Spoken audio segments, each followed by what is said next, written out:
Welcome to the Seahawks Forever podcast. In-depth analysis on everything Seahawks. And now, here's your host, Dan Viens. Welcome, everybody. I'm Dan. That is Bryce. This is kind of a crossover show. You're watching this most likely on Bryce's YouTube channel, The Hawk's Eye. You might be watching it on mine, Seahawks Forever. Still having some really annoying technical difficulties 6 weeks after the fact, but we won't get into that tonight. Bryce, how's it going, man? You're on mute. Wait a minute. I got you muted. There you are. There we go. I got it fixed. We're good. Okay. It's like I've never done this before. What the hell, dude? Good. It's all good. It's a Sunday night. I'm good, Dan. Just wrapping out kind of the combine and studying what there was. And as we all know, there's all the hype that's going to be around for the next 2 to 3 weeks here about guys that were fourth round grades going in that are now first round talents because they ran really fast. And that's all that matters at the end of the day. And I'll say this. I kind of, I watched a few other content creators, Rob Staten being one, and I kind of in alignment with Rob a little bit. Like the combine to me now doesn't feel like the combine anymore. Like I remember early on, like it was such a big deal. Like if you go back to like when Russell Wilson and that group came out in 2012 and 2013, it was like, who's going to run? Like who's going to do this? Like how are they going to perform? And now it's like, okay, we can chalk off like half these guys aren't going to do anything. And it's just them talking at a podium. And it's like, okay, but we don't get all the access to the pro days. We don't get to see all the pro days of all these players. We just kind of got to go off the notes. I don't know. For me, who's a draft nerd and loves this whole thing, the combine just doesn't have the same lust it used to, it seems. Yeah, and I don't think they're ever going to get it back. But I've gone back and forth. I've wrestled with this issue this week because there has been a lot of attention paid to it, especially the last couple of days. Like Brett Coleman has tweeted out quite a bit about how empty the place is on Sunday by the time the old linemen come around. And then a whole bunch of people that cover the event have replied to that thread or have said elsewhere that, look, the event's too long because it's not just Thursday, Friday, Saturday, Sunday for the workouts, but a lot of the stuff that's the most important, especially to the beat reporters and national reporters and even content creators, happens Monday, Tuesday, Wednesday. And so it's 8 days basically. And, no one's got the budget for that. It's expensive to stay in Indianapolis, especially during the combine when they jack everything up. And so it's just not very practical. Plus you have so many players now opting out of the testing. So it's not as much fun, right? I don't think the combine's going anywhere because it's the stuff that happens behind the curtain that's the most important to teams. It's the interviews, the medical, and the measurements and right. But so it's still an important event. I think they can tweak it. Oh, yeah. I think they can improve it. Greg Bell, I think today suggested condensing it into just a couple of days, right? Which makes a lot of sense for me. But I think this is kind of cool. And let me do this. Let me do this first. If there's one theme, and I'll get your thoughts on the draft class as a whole here in a minute, because that's a big part of the narrative, but it's certainly one of the fastest draft classes we've ever seen in the combine. You can see by the graphic here, literally quarterbacks is the only position group out of all of them that didn't have the fastest average time this year of all time. Now, it's not exactly a scientific study because what's also contributing to this is that players that know they're not going to time well aren't running the 40 anymore. So this isn't entirely accurate. They're getting smarter about what they show to these teams on a national stage. But it's hard to deny. You look at all the sub 4.4 times that we saw over the last couple of days, it's still impressive. If there is a theme to this class, it would seem to be speed. Yeah, this class definitely showed that they have some athleticism and speed. But to your point, the amount of guys that opt out because they know they're not going to run fast, and it does water down that, a little bit in that regard. Again, I look at this whole class, Dan, and I just find myself underwhelmed by it. Like there's some talent for sure. In every draft class, there is talent, but overall as a group, I just don't look at this, and this class doesn't exactly just excite me. And I don't know if it's because we're coming off a Super Bowl victory and we only have 4 picks, but just watching the talent out there, I'm going like, guys that are going to be going in the 3rd or 4th round of this draft really should be 6th or 7th round picks. Like, they're not of that quality. And guys that are going to go in the top 20 probably shouldn't be going outside the top 40. Like, it's just, I look at this board and the way it's constructed currently, and I see maybe 10 guys that are really first round grade guys, if that. And that's pushing it. Well, that's not that far off of the norm. I think typically in a good draft year, even in a great draft year, even if you go back to like 2023, which was considered a really good draft, as was 24, most teams only have 15 to 18 first round grades on their board. Like, there are almost never 32 players that receive a first round grade. And that might be confusing to some fans, but it's teams grade for their own roster. They grade for their own needs, but they also grade based on a much larger sample size, not just for that class that year. They don't just assign first round grades to the 32 players they think are worthy of going in the first round this year or any year, but they consider how would it stack up against last year's class, the year before you, the year before any year. Is this person objectively a first round grade? Last year, we heard that most teams only had 10 or 12 first round grades. I expect this year we might hear that some teams, like you said, maybe only 8 or 10. It's the blue chip certainty. This draft last certainty. I think that's the word I'm looking for. There just aren't a lot of guys in this draft. There might actually be 0 guys in this draft that you can point to. There's probably a couple that you can point to and just say, I know no matter which team that guy lands on, he's a Pro Bowl player. There just aren't that many of those in this class. No, there really isn't. And I think you're going to struggle with this class to see longevity in it. And that's where I look at the 2013 class and a lot of similarities, where we saw guys in that class go. And that 2013 class, you look at how many retreads that were top 20 picks John Schneider took swings at later on, right? Like, after their first contract were done. And those guys were guys that we're talking about trying to get on NFL rosters. Like, Barcarius Mingo and, Luke Jokel and all these other guys. It was like, holy, like, and it just showed how bad that class was. Like, you look at that 2013 draft class, our best player out of it was, in my opinion, a backup tight end that ended up being thrust into a starting role. And that's Luke Wilson. Like, that was one of our best picks in that class coming off the 2012 season. Like, it screamed to the point of like, okay, you're really stretching to make guys more than what they are. Yeah, and Luke wasn't even the starter at Rice. He was, he backed up the kid that San Francisco took a couple rounds earlier. I did want to show this, though. This is kind of funny to your point earlier. Like, this is what happens every single year, right? Yep. This is like general. This is a chart. This is a very scientific study that I put together. Blind study, everything. Prospects that the general fan base, the consensus believe are worthy of being drafted in the first round. In January, it's like 40, right? And it's all over the place because the big boards aren't dialed in. In February, it goes up because we have the Senior Bowl and the seasons are ending and people can start digging in and studying the draft, doing their mock drafts and everything. But after the combine, there's like 90 guys that everybody thinks are first round picks, right? And everyone's sure of it too. I'm sure you run into this. I posted a mock draft today, and within 5 minutes, it, like clockwork, it always works. You get called a moron like 10 times, like that what you're putting out there could never possibly happen. And there's no way that I might know as much or even be worthy of having an opinion as someone else. So it's just kind of funny. And then by the time draft day rolls around, as you said, there's only like 10 guys, because then it goes the other way. It's right. It's like, what? Why are we taking him? It's kind of funny how that goes. How do you feel just about the class as a whole? Like as a Seahawk analyst, as you look towards the end of April, only 3 picks in the top 100, picking in the at the end of every round. Like, how would you assess this class? I think this class lines up well for teams that don't have a lot of holes and don't need to fill a lot of needs. In the sense of you can, like that. Yeah, right. And I think John Schneider not being there for workouts, as much as he wants to say, I can get as much of it off the TV as I can. I think that speaks to it a lot too, is like if you're a GM and you're not there.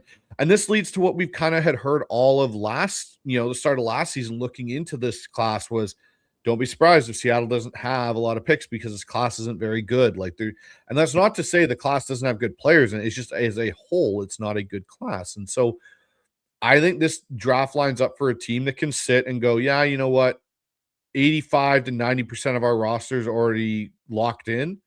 We're just trying to fill out depth, and maybe, you know what, we're going to take a swing on a guy that we think could boom or bust. And we're not, at the kind of situation of where previous Seahawk teams are going, we have to try and find guys and fill a whole bunch of needs. And the class you look at and you go, this isn't the class to do that. But, that's where we got the Jermaine Effettis, the LJ Collier picks, and stuff like that. And then trying to, recreate the Legion of Boom with the Shaquille Griffin, Tedrick Thompson, and Leno Hill draft class and, McDowell. I look at this and I go, this is where it's going to be very interesting for me watching how John Schneider, he gets what very few GMs get in a lot of ways, Dan. He is going to get a chance to correct history in a way.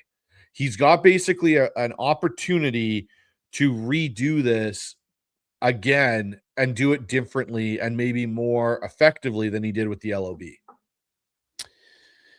Yeah, I think this draft kind of works into the Seahawks' favor. It's very complicated though, and I go back and forth on this. I really don't know what's going to happen. I don't think any of us does. Like I could see this being a repeat of the 2021 draft when there was nobody. 2020 there was no college football, teams didn't play, there was no evaluation period, no Senior Bowl, all that stuff, and so it was hard for teams to evaluate the players.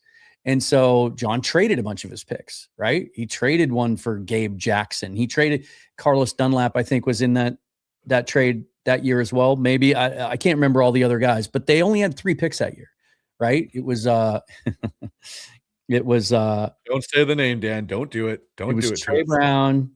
It was Stone Forsyth, and it was person who shall not be named. Yeah, the receiver. Yeah, now I can't remember. D. Eskridge. Yeah, D. Eskridge. Because they could already see that they didn't think the class was strong enough, or not that it wasn't strong enough. They just didn't have enough data. They just didn't have enough information to be able to proceed the way that they would like to. We've seen over the last 4 drafts, like how good this organization is and this front office is at their process and at whittling down their draft board and knowing exactly who they want to target.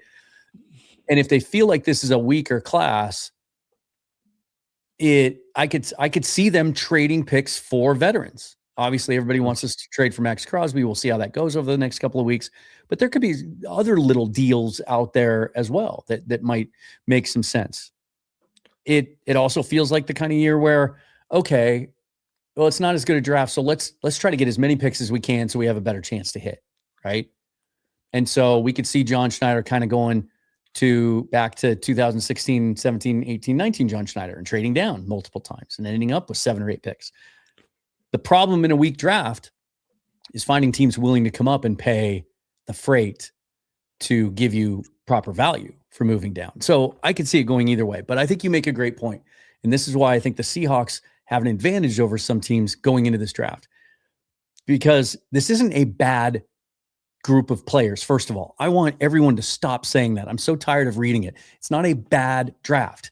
It's an uncertain draft. It's young because all the COVID eligibility guys are gone. So we're seeing guys coming out at 21, 22 at the most, some 20-year-olds. The 24, 25, 26s aren't as common this year. They're very rare compared to the last couple of years. So you're getting players that aren't fully developed. They're not physically developed. Some of them have transferred a bunch, so they've been getting different coaching on technique and everything else, but there's a shit ton of upside. And so it's going to favor teams that, as you said, don't have glaring needs, don't need absolute starters out of this draft, but can develop players and coach them up, and you might hit on some guys a couple years later. Exactly. And that's where I think, like, when you look at the cornerback situation for Seattle, yes, they need to take a corner, probably with one of their top 2 picks, but then they could also, with one of the other later ones, take another project guy that has probably great athleticism and a bunch of upside and go, yeah, it's okay. We can develop him and bring him along. And in 2 years, we have a starting caliber corner that has unreal athleticism. Same with the receiver position. Seattle's got basically starting 3 receivers coming back. You know, I get the Shaheed thing, but Cooper Kupp's coming back, JSN's coming back, Torrey Horton will be back healthy. You have 3. Yeah. Well, you do have Ricky White, who you stashed, but you could also take a Zachary Branch, a Jacoby Lane, a Reggie Virgil, and be like, hey, we can bring these guys in and they can be receiver 4 or receiver 5, depending what goes on with Jake Bobo and Derek Young. And yeah, maybe they're not ready to step in and be a receiver 3 this season, but they could be a receiver 4 and 5 and play 25% of the snaps all season. And then all of a sudden, like a guy like Branch, who his film at Georgia, you're not sure what you're getting, but he's got a lot of upside. But now all of a sudden he develops because you get him for 2 years and he develops. He's young, he's athletic, he's got this. And all of a sudden you're looking and you're going, wow, look at that great pick that we got later on. Because to your point, and what I've been saying is, this allows teams that are more established and have a concrete young roster. And I should preface that. That's the biggest factor here too, Dan, with Seattle's roster. They're young. You don't have a lot of aging issues either. Like, this is a young nucleus, a young core that you're going to have around for 5 or 6 years. So when you are, again, in these situations in the draft, you're not pressed to fill a bunch of needs because guys are getting old and retiring. You got to cut a bunch of guys. Like, you're in a pretty good spot. Yeah, and I think to compare it to last year, and the reason that that some people are kind of out on this draft class is last year we heard leading into it as well, lacking at the top, no certainty, not enough blue chippers, but it was fairly deep through about the top 100. And then you saw, I think that draft exceeded its expectations because you saw tons of starters coming out of that draft, all up and down, all the way through the 5th and 6th round. Some teams completely transformed themselves because of their rookie classes. The New England Patriots went to the Super Bowl, and their rookie class was a big part of it. The Cleveland Browns built a new core. Like they might have had the best draft in the NFL. And then even though the Seahawks had some injuries throughout the year, and so it didn't end with as much volume as we thought it was going to at the beginning, they wouldn't be in the Super Bowl without Nick Emenwar and Gray Zabel. So huge contributions from those guys as well. I wonder. And this is my hunch. This is how I think John Schneider's going to handle this. I think we're going to be a lot more active in free agency than we normally are. And not necessarily, I do think there's going to be at least one significant signing. Like a guy that fans go, whoa. And that you and I, if we're at the grocery store, have to run to the car and go home and do a show. But I think you're going to see a lot more value, like 3rd tier free agency. Maybe some of, John goes kind of to some of his past habits and we sign more 1-year contract guys this year because A, we have the cap space, and B, some of the big deals they're going to sign this year are going to eat up some 2027 cap space, right? So those 1-year deals might fit in well. I think he's going to we're going to see John Schneider at his best, where by the time we get to the draft, we're not going to have any gaping holes or desperate needs. And so however many picks we still have in the draft, you can just take a shot on upside. This feels like a draft potentially where you could see Seattle with one of their 2nd to late picks take a kicker. Right? That's one of and as crazy as it is, but to your point, Dan, and what you're just talking about, I know this may sound crazy to everybody out there, but that's a situation you could be afforded where maybe there's a rookie kicker that Seattle looks at and goes, hey, like, Jason Myers is a guy that we're going to have to consider with all this other stuff going on. How much are we going to pay him? And I get kicker money is still peanuts to other things. But when you start looking at some of those things in those deals, it's like, okay, like maybe we do see a kicker that we really like and we take a swing at it with our 2nd to last pick or even our last pick of the draft. Because like you said, free agency, all these other things, you've done a lot of this maneuvering prior. You only have 4 picks and you're not going to be able to trade these picks to get 2027 picks because that draft class is one everybody wants their picks for. It's the reality of the situation. So combine wrapped up today. Offensive linemen were out there. It was a surreal experience for me to watch the offensive linemen this year because and we'll talk about some of them. Like there's a couple of them I love and I'm not opposed to using our first pick in the draft on an offensive lineman, if that's the way the board falls. I'm certainly open. There's a couple of guys that I really like that, as much as I have said over and over again, they've drafted more interior offensive linemen than any team in the league in the last 5 years. They have guys that they're developing, Haynes and Cable doing Richmond. I think their answer is in-house to upgrade over Anthony Bradford, but you can't be closed-minded entering into any draft. And if there's a guy that you love that falls to 32 or 40 or whatever, if they trade down, or even 64, that you think could step in and be an upgrade at right guard and give you the kind of play that you want, you're going to take it. But it was weird to watch them this year. And for the first time in maybe 10 years, I was kind of doing some stuff on the side, playing on my laptop a little bit, texting, tweeting. Like, we didn't have to watch every single move these guys were making because we didn't have to think about drafting 3 of them. Well, it was like on the show, I've had 2 shows recently, Dan, where I had Corbin Smith on for one.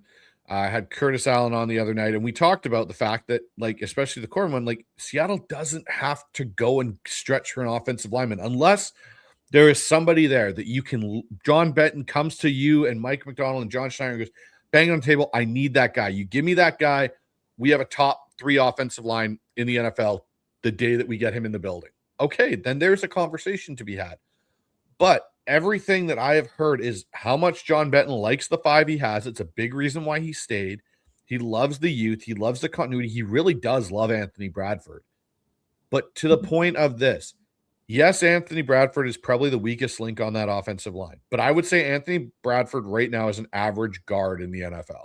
Mm-hmm. And yes, people will go and point, as you know, as well as I do, hey, look at all this bad clips. Let's put them all together and make a 3-minute highlight reel. Cool.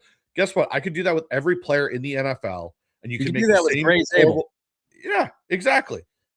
But what you're getting is continuity, something Seattle hasn't had. They're going to return all 5 starters. You're going to return 3 of them for the next 3 years potentially in Lucas, Zabel, and Cross. Yeah. I think Sundell is going to get better as a center. He had his first full year as a center, and you and me both kind of throughout the year were kind of like, does Olu make it better? And then we saw Sundell in the back half really step up, and I saw massive improvements, especially in the run game from him. Yeah. This is where I look at it and go, if a guy like Dunker is sitting there, then yes, you're taking and probably going and running to the table and going, yeah, I'm taking Dunker. But there's other guards you could get maybe later on and bring in. And don't forget, they have some in-house competition potentially in Bryce Coutts, in Mason Richmond, that are going to be guys that, John Benton wanted last year.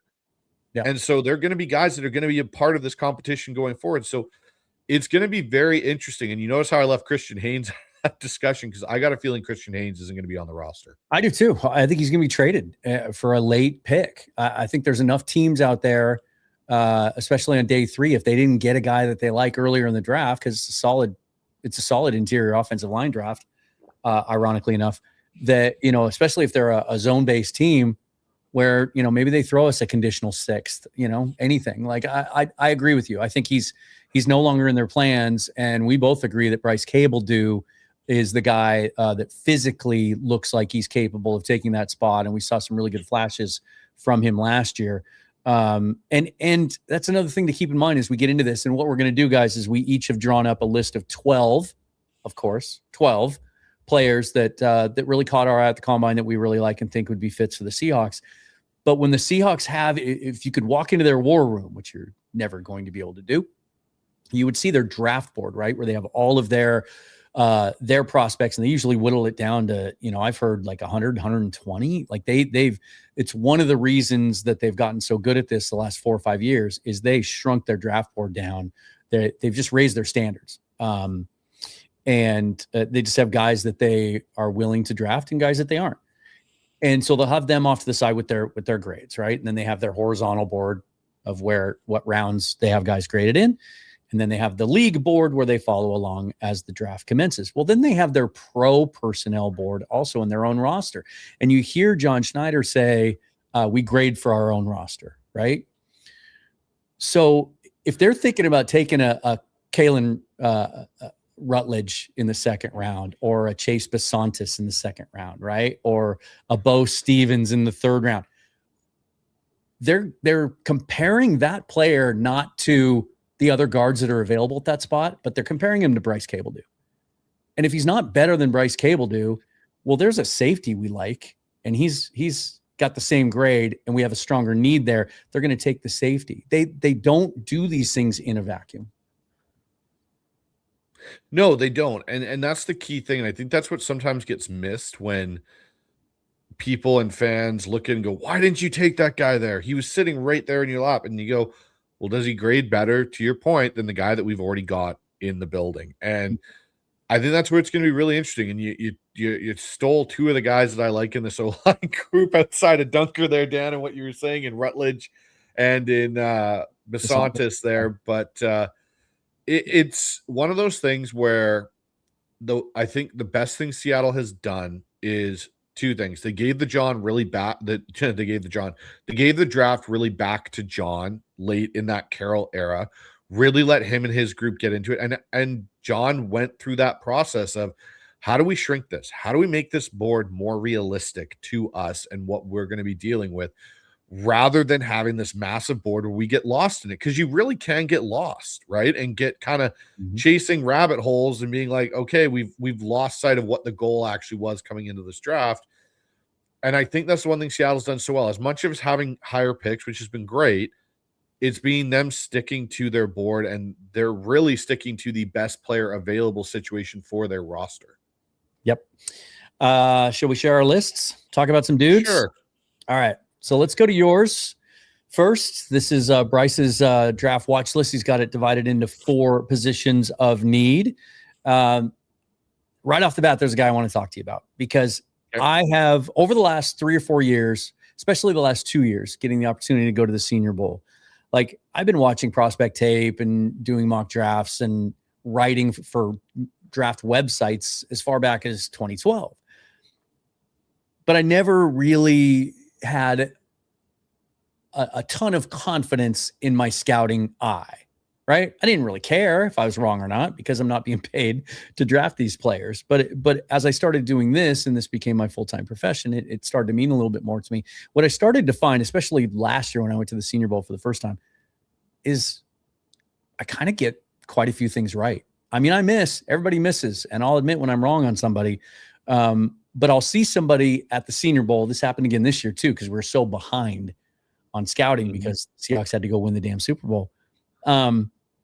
That I'll see a player that I just haven't watched on tape or wasn't familiar with, that I really like, that stands out to me. And then lo and behold, he turns out to be a high draft pick and becomes a really good player. Grey Zabel is a great example of that. Like, day one last year in Mobile, I didn't know much about Grey Zabel. I'd heard his name. I knew he went to NDSU, and that was about the extent of it. He was the best offensive lineman on the field, and I could tell within 10 minutes. And so but this Danny Dennis Sutton is one of the most perplexing prospects I've ever studied, because he went out and tested great. In fact, here, let's look him up here on the combine results. Let's go. Danny Dennis Sutton from Penn State. We're talking great size, 6'6", 256, 33.5-inch arms, big hands. Ran a 4.63 40 with a 1.63 10-yard split, a vertical jump of almost 40 inches, a 10-11 broad jump, and a 6.9 3-cone. He's got a little nifty those are step. Elite testing numbers. And yet, when I watch the tape, it's like I'm watching it on 70% speed. It's like he lumbers. He doesn't have a quick first step. He takes these slow. It looks like he's dogging it, but yet he's throwing tackles out of the way and getting strip sacks and making plays. He was really productive on the field. It's bizarre. What do you like about Dennis Sutton? Talk me off the ledge here, because I don't know what to make of him. He is polarizing. I put him on the list because when you look at what Mike McDonald wants in his edges now, he doesn't necessarily need quick twitch and speed. He needs power. That's what a lot of the edges. You look at Tank Lawrence, you look at Derek Hall, who have been, and even Chenna, have been the most, they're more power rusher than they are speed, quick twitch, multiple move rusher. Like, Boye Mafe was more of a quick twitch guy, and Boye's kind of struggled in the Seattle system since Mike McDonald's taken over.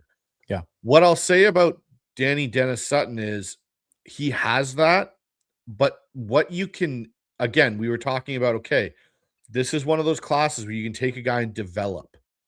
If you take a Danny Dennis Sutton and develop him, and add to his game. Like, he's still a young prospect. He's not super old.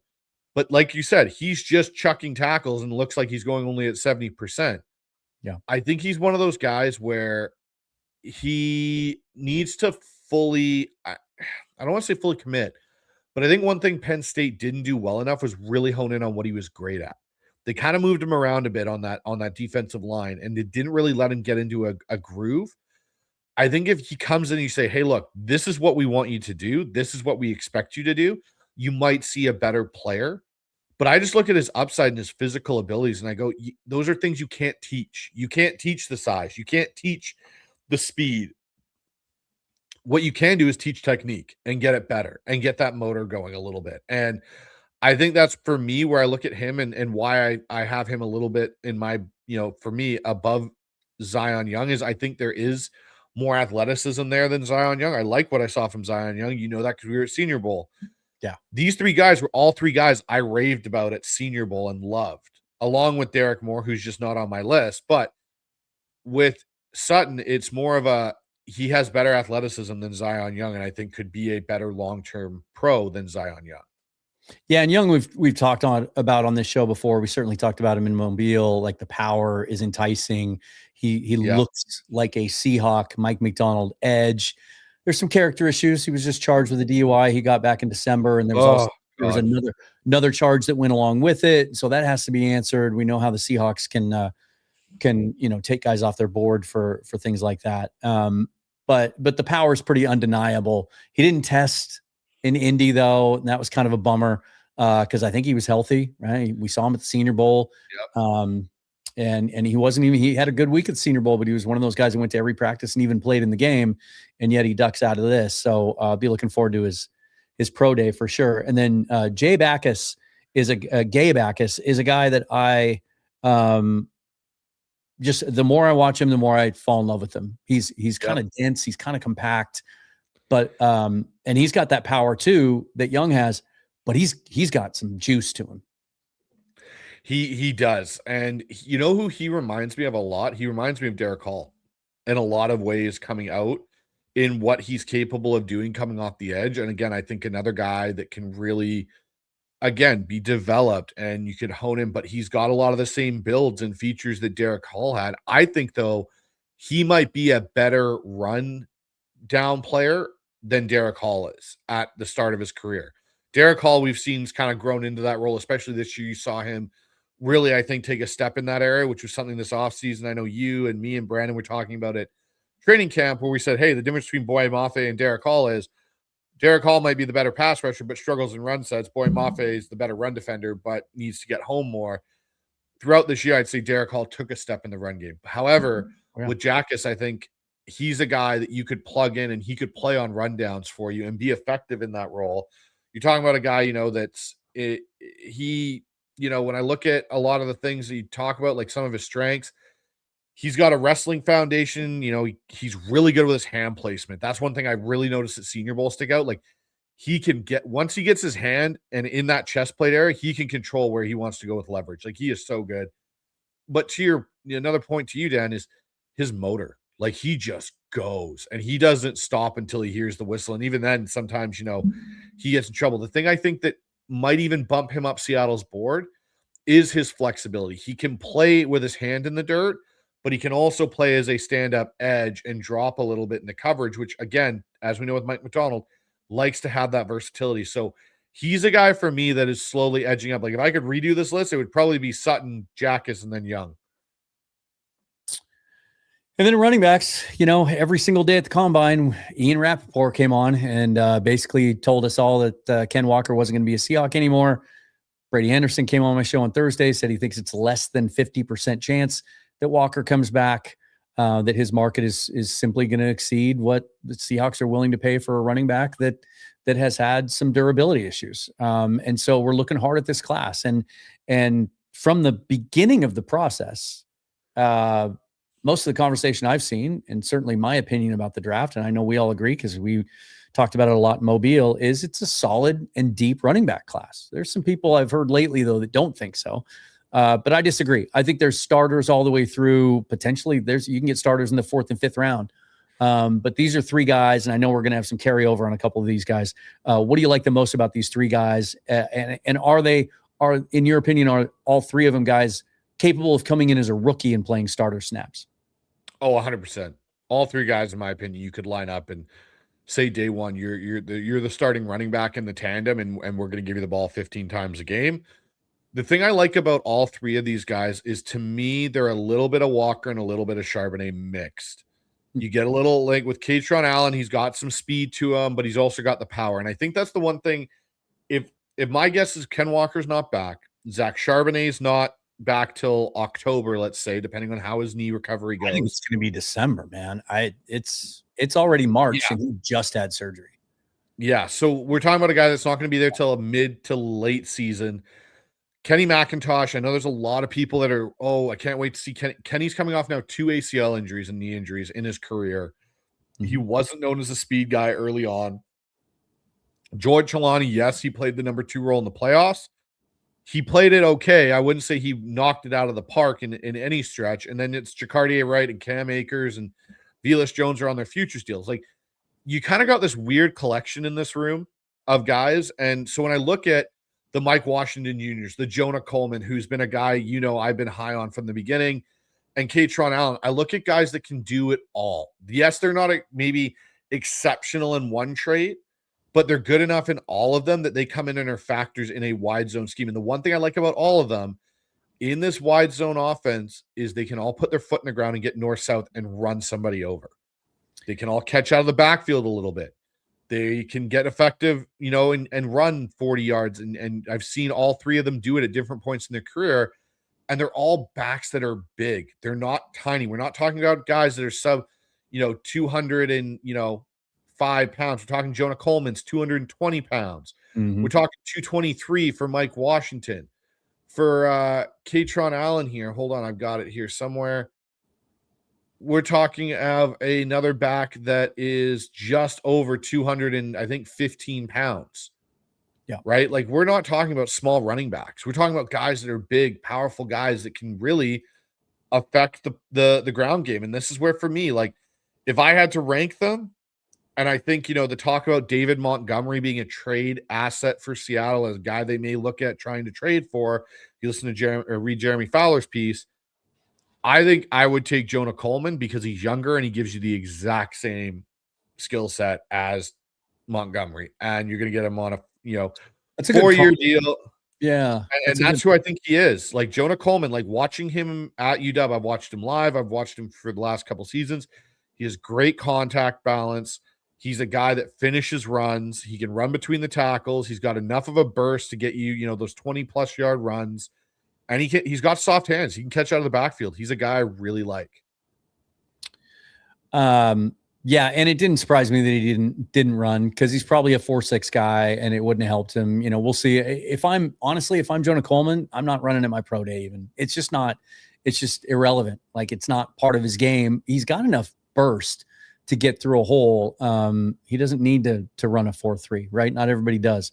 Mike Washington blew me away at the combine. Let's go back to the screen share here. Chris Rose, where do you have like, the best we knew the size was the there, SEC, right? So when that kid just keeps elevating his game and playing his and best, we see a lot of breakaway runs on his tape. That gets my attention. But They had a great Senior Bowl week as well. I didn't see that coming. Yeah. 4.33 with a 1.51 10-yard split, a 39-inch vertical jump. You can see his broad jump right there, 10.8. A 92 athleticism score for next-gen stats. That's number one for all running backs. Really, really, really impressive guy. Go ahead.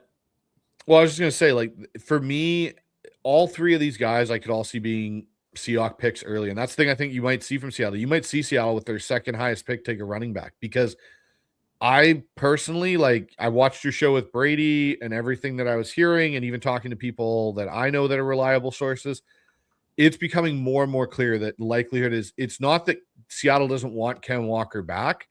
It's Ken Walker's market is going to price him out of Seattle. And part of that's the Super Bowl tax. And part of it is other teams lacking running backs, right? Like, I got a feeling Ken Walker will be playing in the AFC. That is my thought process. And just to illustrate why they need a running back, and I've been saying for quite a while now that even if they bring Walker back, they're still drafting a guy, right? And if they lose him, I think you're signing a significant veteran in free agency, a recognizable, solid veteran in free agency, and still drafting one. And this is why. And this is a cautionary tale as we get heavily into draft season now. For any of you that ever want to when you're talking about the draft, say, we don't need that because we're good there, right? Stop yourself if you ever hear yourself about to say that, because it's never true. And this is the best example of it. You can look at our edge group and how thin of ice that group is on right now to completely, like, we're this far away from Derek Hall being the only viable edge on that roster, right? With age and attrition, and Maffei's going to walk and Lawrence might retire. This is what the running back room looked like in August when we were at training camp and we were all talking about it. I did a whole show on how I thought it was the best running back room in the league. All 6 of these guys on rookie contracts, the most talented, the deepest, the cheapest, and youngest running back room in the entire league. You had Walker, Charbonnet, Ken McIntosh, George Halani, Damian Martinez, Jacardier Wright. And then what happens? McIntosh tears his ACL. Well, let me just show you what it looks like now. George Halani is your only rostered running back on the 53-man roster that's healthy. Cam Akers, Jacardier Wright, practice squad. Akers, 2 torn Achilles. Wright couldn't stay healthy even on the practice squad last year. And oh, by the way, I didn't even realize this last year. He's already 26 years old. And he's coming off his rookie year. And then you have Kenny McIntosh coming off his second ACL, and Zach Charbonnet with a fresh ACL won't be back till December. That's why you're never set. You're never good in a position group, and you always want to add talent, especially the running back room. I just wanted to show that because that is certainly why it's a need. Let's talk DBs, because this is one too that I think I think we can all agree that they're not going to bring back Reek and Job. In fact, I feel the same way about Reek that I do about Maffei. I think he's gone no matter what. I do think they're going to try really hard to bring Joe back, and I think he ends up re-signing. He's a different personality type, quiet dude, doesn't like to deal with press or talk to people really. He's really comfortable in Seattle, and he loves the organization. They gave him a shot. He became a good starter. I think they get something done with Job, but that's not enough. Like, you have Nehemiah Pritchett and Devon Witherspoon, and that's kind of it. So they're going to have to draft a guy 2 and potentially high. Cornerback is going to be in play at 32, right? 100%. And I think Chris Johnson's a guy, with how he performed even at the Combine, what we saw at Senior Bowl. I think he's a guy. D'Angelo Pons is another guy out of Indiana. I think that's going to be a guy that could be in play. I know he's a little bit on the smaller side at 5'9". Tiny though, dude. I don't know. There's no place for him to play in the slot in Seattle. Well, he's not solely a slot guy. I think he can play outside better than some people think. And I think he's a guy where, again, you can move him around and be a versatile chess piece if you need. Taco Davis is another guy to watch. Yeah, in a lot of ways. And I think he can play outside and do some things. Taco Davis is another guy. I thought both the Washington corners, him and Prysuck, basically killed the Combine from their perspectives in a lot of ways and did a lot of good for themselves. One guy that I didn't list on here that we saw at Senior Bowl, and it looked like he had a rough week there. I remember we were all kind of like, really? Like, this guy's going to be a guy, is Dalen Everett out of Georgia.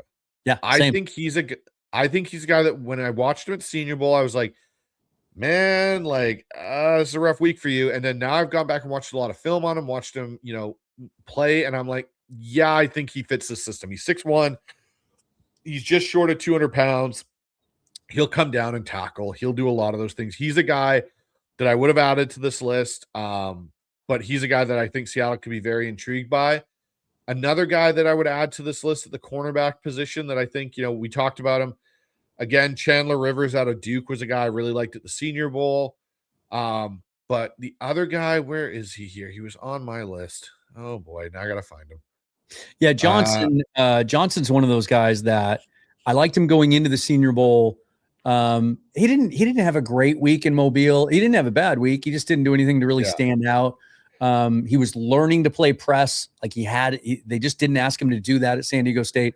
Played a lot of bail technique and a lot of off man and a lot of zone, but really, really good in run support. Loves to come up and hit.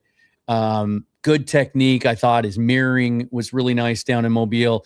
And then you hear the interviews and you listen to him talk and you hear the passion and how much he loves football and just what kind of a dude he is. And wait a minute. I guess some people were saying that we were getting the NFL audio coming through, which shouldn't have happened because I muted that tab, but I'll just close it altogether. Sorry about that, guys. It looks like only when I was pulling up the stats page. Okay. Where was I? Johnson. And then you hear that he turned down big NLI money to leave San Diego State to stay there. And he was like, he checks all the Seahawk boxes. Unfortunately, he might've been so good at the combine because the one question about him, other than, can he thrive in press man? Can we teach him how to play press? Was long speed. And he goes out and runs a 4.32 or whatever it was. Now I closed the page.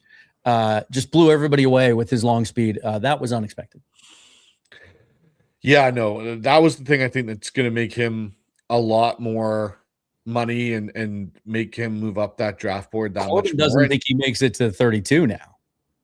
I think he still makes it to 32. I'm not willing to say he's a top 20 pick. I still think Baldinger just put him as his CB1 today. Did you see that?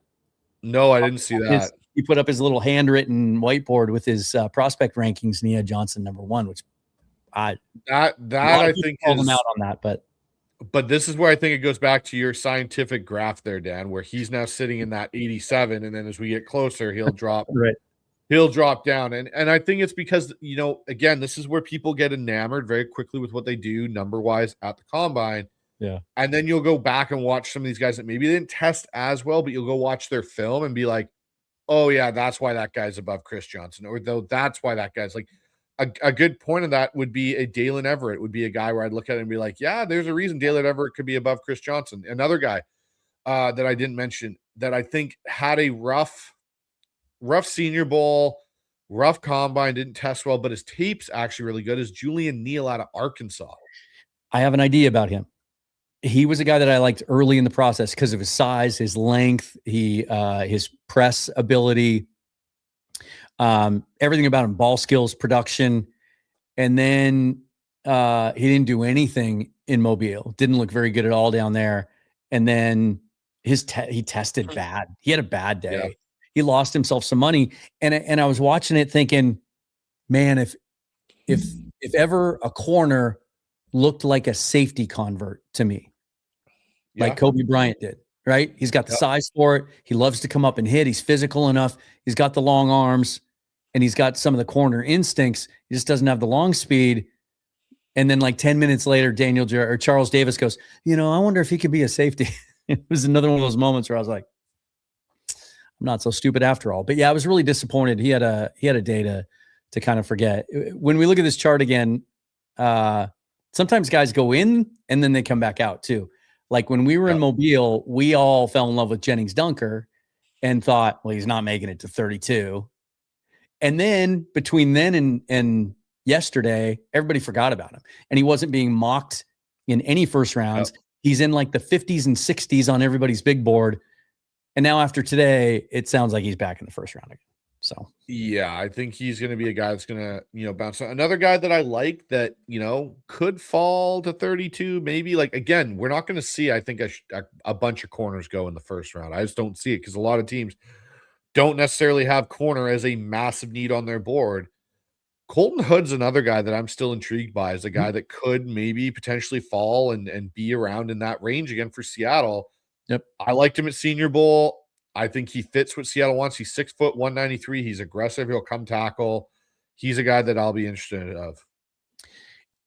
The more I do mock drafts, I probably go corner about 60% of the time at 32 because I'm honestly not quite sure what they're looking for in an edge player. We haven't seen them draft one under Mike McDonald, right? Yep. So we really don't know. Are they looking for a twitchier guy? Is a guy like R. Mason Thomas in the conversation, even though he's, a little bit smaller, not a great run defender yet? but he's maybe got the best get off in the class. Are they looking for a guy like that? Are they looking for a younger, like a guy like Malachi Lawrence, who has all the athletic ability and pass rush skill in the world, but needs to learn how to defend the run? Like, we don't know. Or do they want a big base edge, right? Do they want a Dennis Sutton or, a Max Llewellyn, or, there's a couple of guys in this draft, right? An LT Overton. Mm-hmm. I don't know, but corner, we kind of know what they like and what they look for. And there's 5 or 6 guys that are kind of in that range, right around 32, that are all pretty similar, right? Brandon Cisse, Colton Hood, Chris Johnson, Avion Terrell. Sometimes I see him falling to 32. They're all guys that are 6 foot, 6'1", long arms, love to hit, can play the run, and can play man. So it just seems like that's the pick at 32.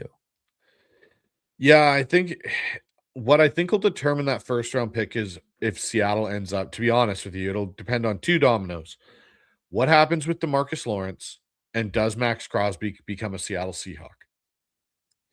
And this is something I'll say about that, and we may get into it in a little bit here, but John, having been the Seahawks GM for 16 plus years, I don't think he's ever done what he's done this year, where it's like, no, I'm leaving the combine. I'm going to go back to Seattle.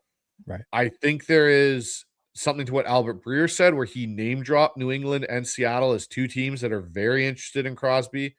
We know the history of John, where he finds a guy that he likes and he tries to acquire him at 2 different points and doesn't get it done.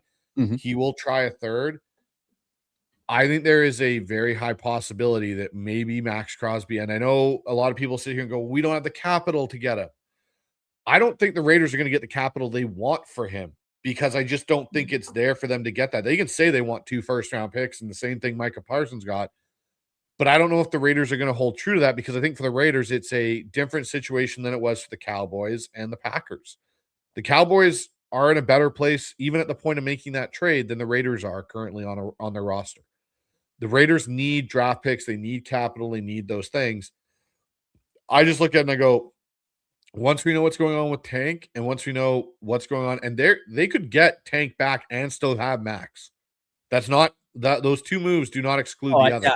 No, I totally agree. 100% agree. And I think that's where I look at. Yeah, the fact that they're in a Super Bowl window, that they have a legitimate chance to win multiple Super Bowls, they're not taking a developmental edge at 32. They're just not. They might take a guy later but they're going to, I think, that position above all of them. And I think corner too. I think edge and corner, they're going to address significantly in free agency. Even if they bring Joe back, I see him going and signing like an Alontae Taylor or a Jalen Watson or somebody like that comes in a little bit lower than Reek, but maybe is more physical and is in that 26, 27-year-old range coming off their rookie deal. I think they sign a legit starter to rotate in with Job and Witherspoon there, so that it's not a need come the draft. I think they're going to add a big time edge and a big time corner in free agency. And by big time, I don't mean top of the market necessarily, right?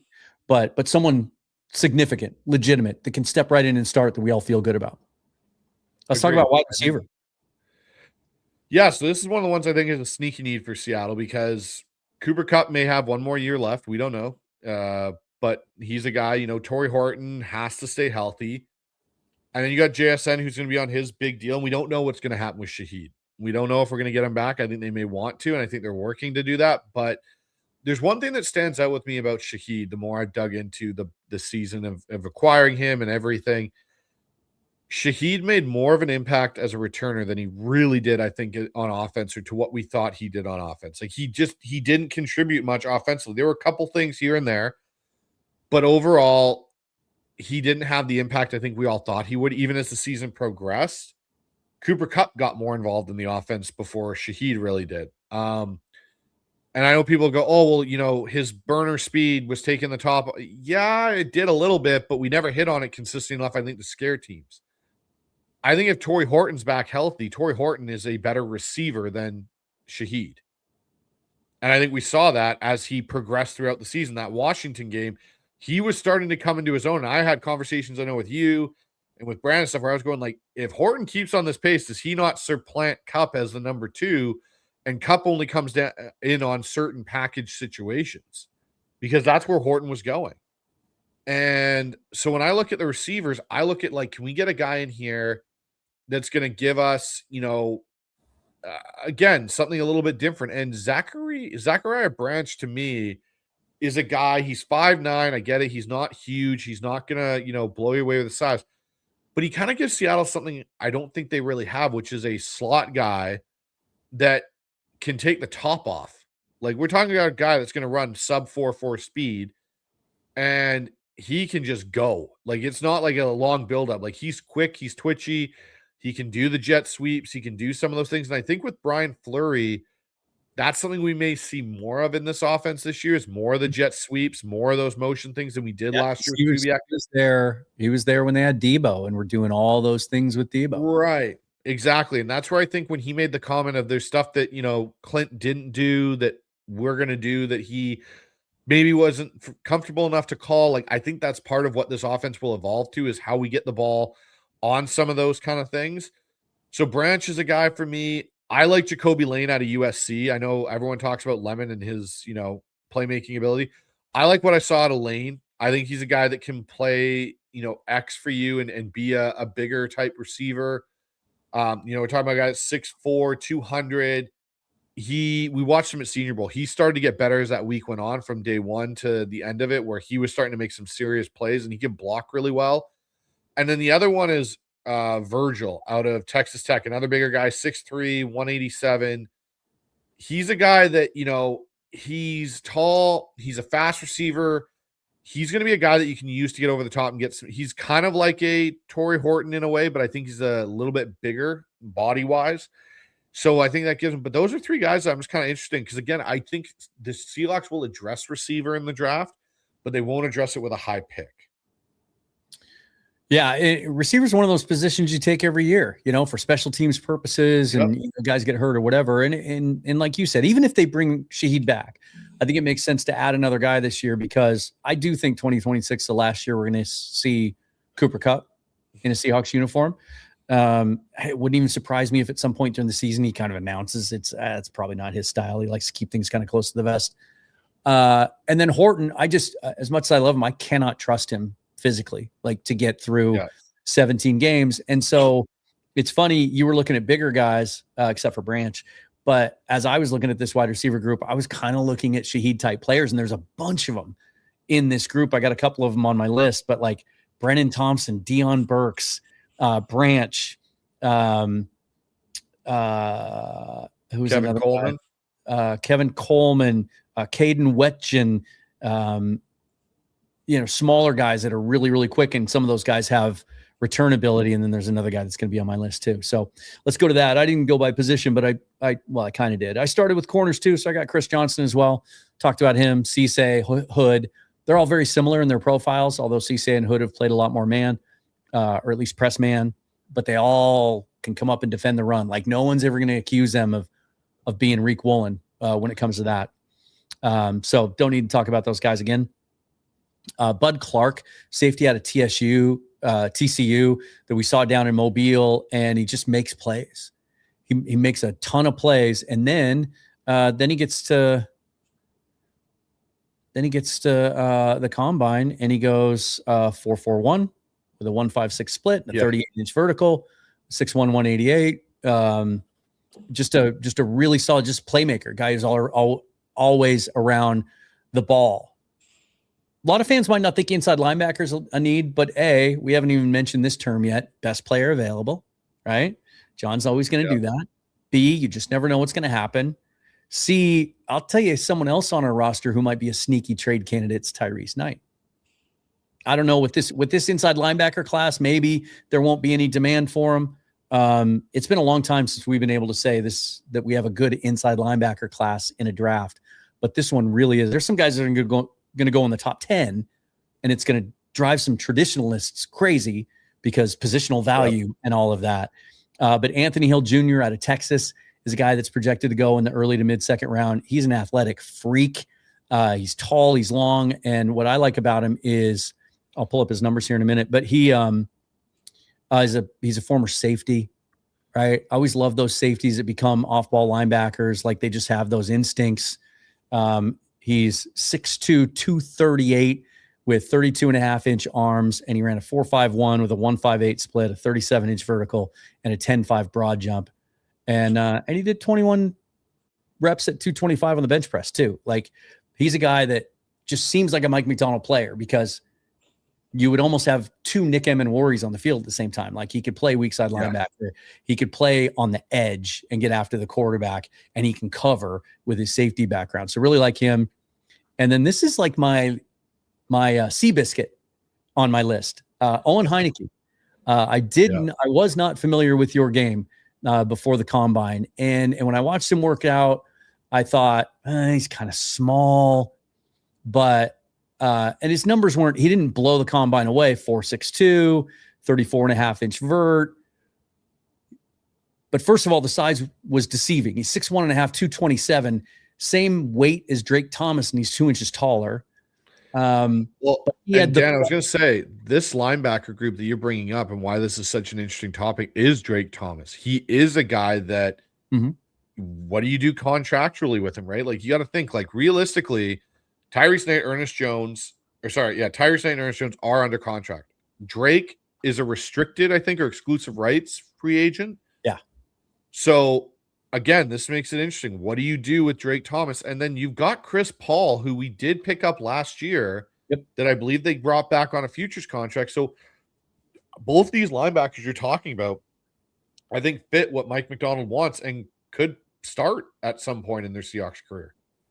Yeah, and the thing that really stood out to me about Heineke is he was the best guy out there, other than maybe Jacob Rodriguez and Kyle Lewis, I thought, in the drills. Like, his footwork, his back pedal, his drops, he was like teaching tape. He was so good.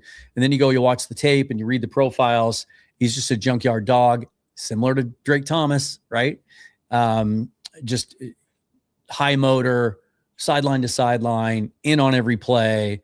Really fun player that you can get on day 3. And then I mentioned Malachi Lawrence earlier. Like, this guy is just an absolute freak, and I think he checks a lot of Seahawk boxes. Now, some people have already said, like, well, what about against the run? Well, let's let Mike Macdonald coach him up, and let's let Adam Dirty and those guys coach him up, because what he gives you is we're talking about a guy who's just 22 years old, 6'4", 253, 4.5, 240 with a 1.59 split, a 40-inch vert, 10-10 broad jump. And his highlight reel, like, I'm not just talking about the all-22, right? Because if you watch the all-22, you can fall asleep sometimes. Teams are doubling him. They're running away from him all the time. He played at Central Florida. He played his whole career there.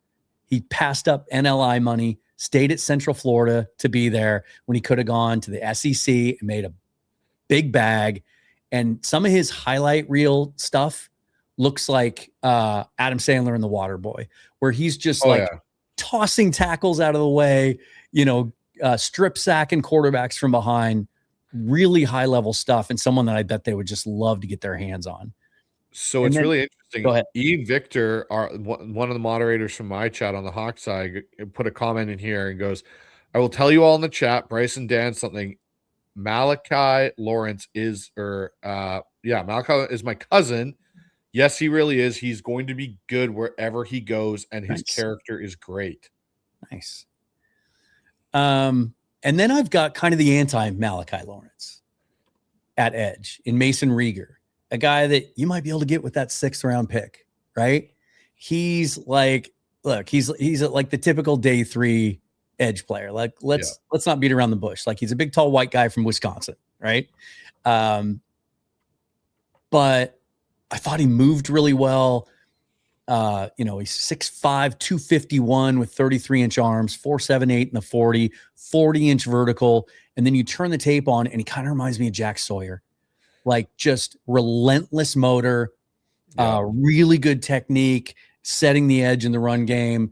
He's got a variety of pass rush moves. He's really quick off the ball, surprisingly quick.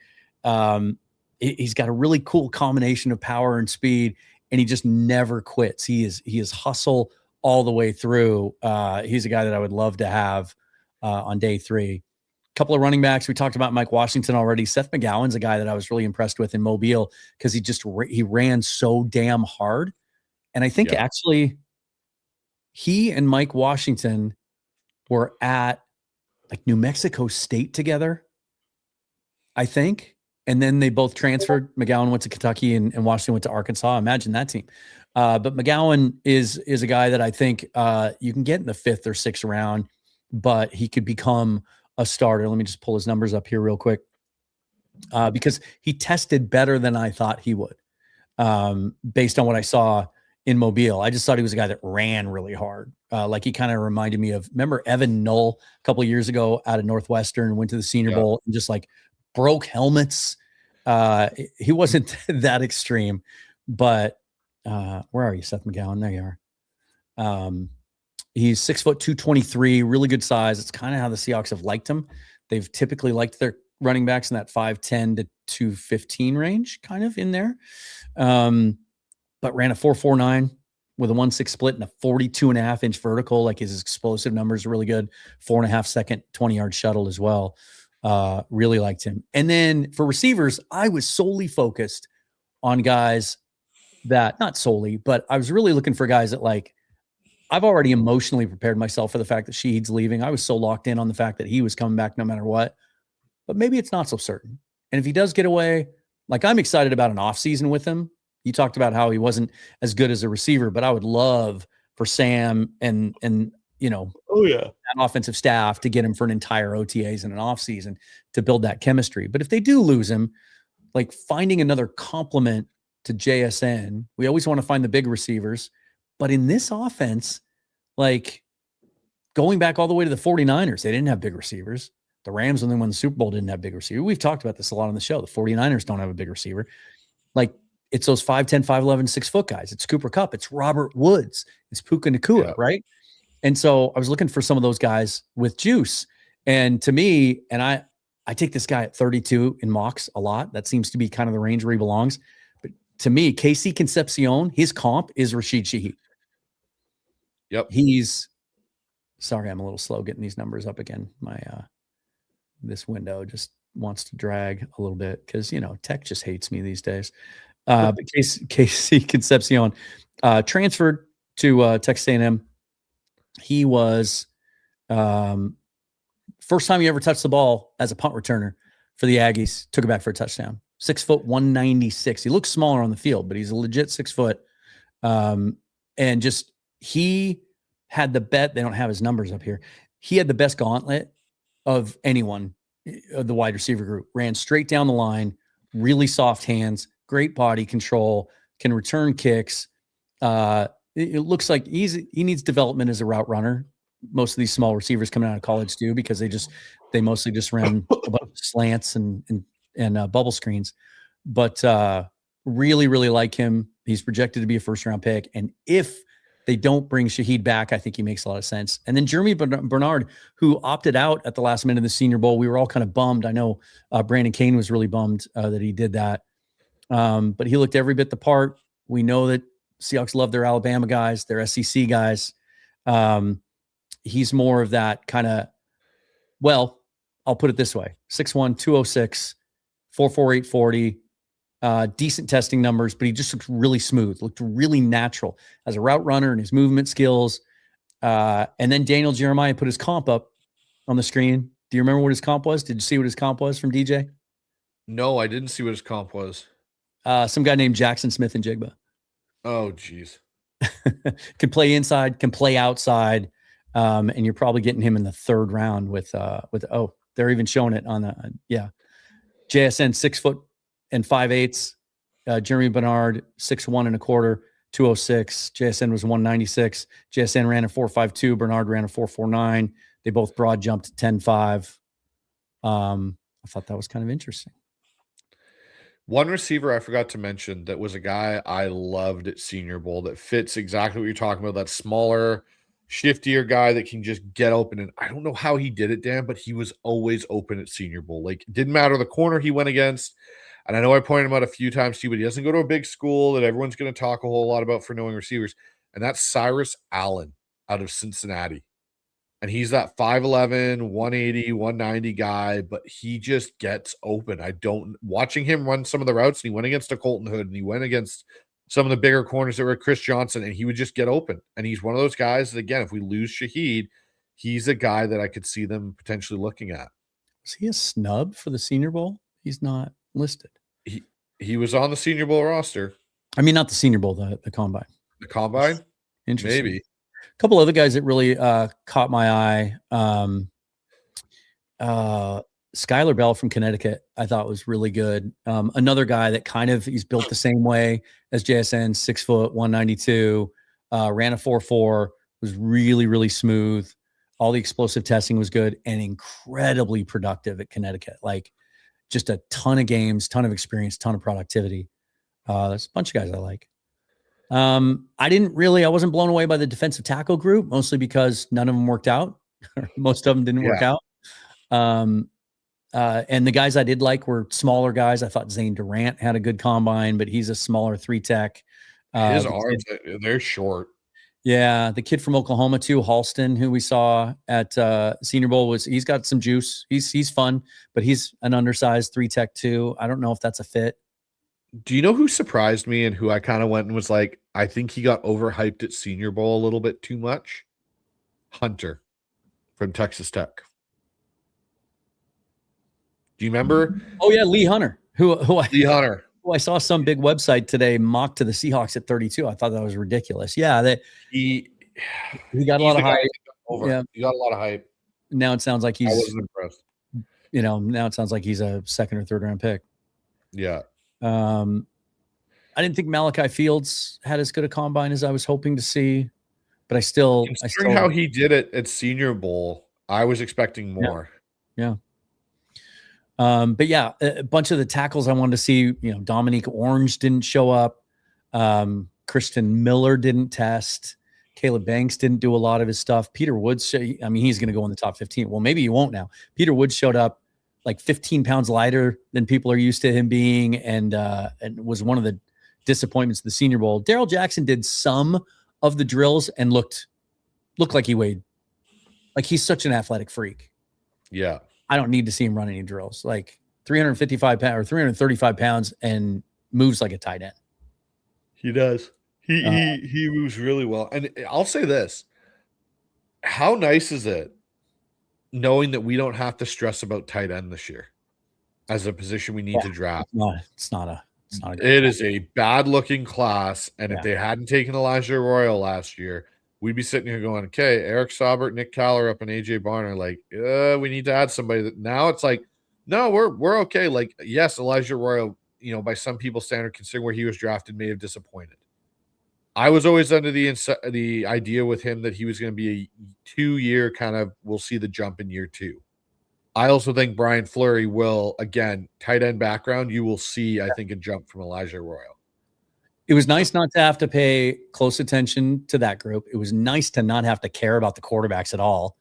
And I just I enjoyed watching the throwing session because I didn't have to worry about it at all. And I actually thought the quarterbacks threw the ball a lot better than a lot of people gave credit for. How terrified are you that somehow the Rams don't use their first 2 picks on a quarterback and they get Drew Allar falls into their lap and Sean McVay gets that guy? I mean, I tweeted God forbid he should get his hands on Drew Allar, but he's a developmental guy. Like I think, if they draft Drew Allar or even Ty Simpson, it's like, okay, tell me when Matt Stafford's going to be done playing football. And then I'll tell you how concerned I am about them getting that guy.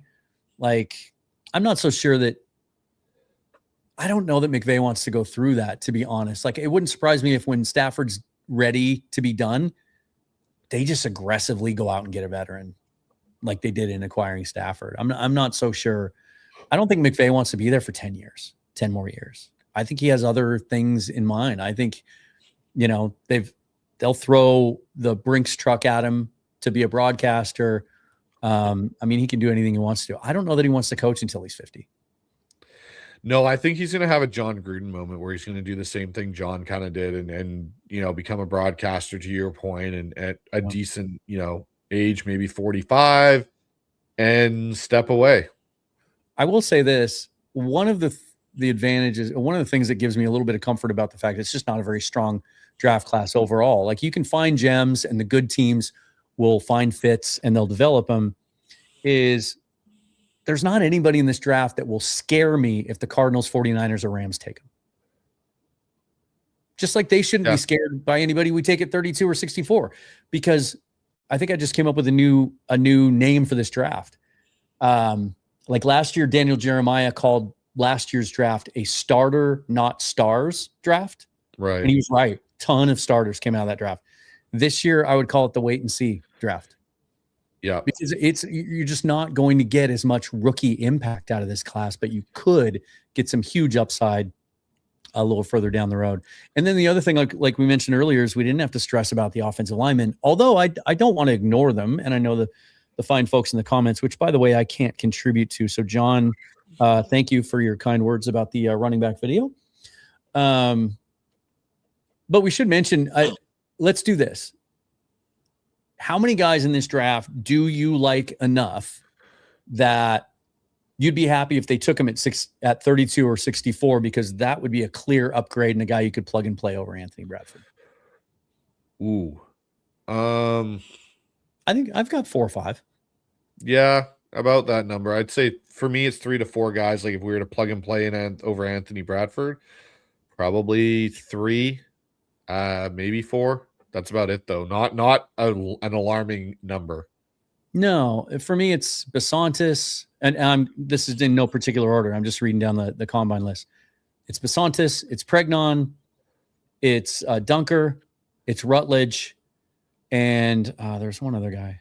I really like Trey Zune out of Texas A&M. They have him listed as a center. He's a converted tackle, though, so I think he could play guard as well.